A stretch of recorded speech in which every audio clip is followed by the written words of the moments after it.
Bertrand Guillon effectue généralement ses remplacements à La Rochelle. Mais cette semaine, c'est au sein de l'hôpital de Luçon que ce jeune médecin généraliste reçoit les patients.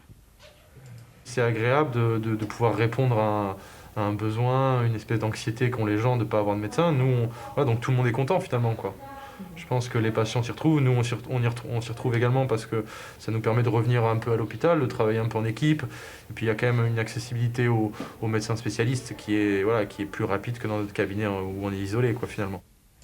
Pour Aurélie, dont le médecin est parti en retraite, ce nouveau système de vacation est le bienvenu. Elle n'avait pas d'autre alternative que d'y recourir. Je ne voudrais pas engorger les urgences pour ça. Pour des petits mots, on va dire que des médecins traitants peuvent traiter tout à fait, quoi. C'est ça. Et pourtant, j'en avais appelé d'autres, mais qui m'avaient dit qu'ils ne pouvaient pas prendre de nouveaux patients. Le cas de cette patiente est loin d'être isolé. En Vendée, on estime que 10 à 15% des habitants n'ont plus de médecin traitant. Alors forcément, ce sont les urgences qui en pâtissent. Et comme partout, elles sont débordées.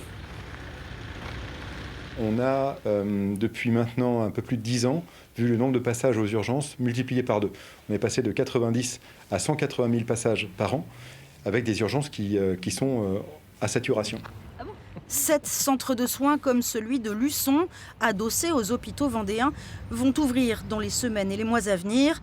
Les consultations seront assurées par des généralistes remplaçants ou des médecins retraités depuis peu.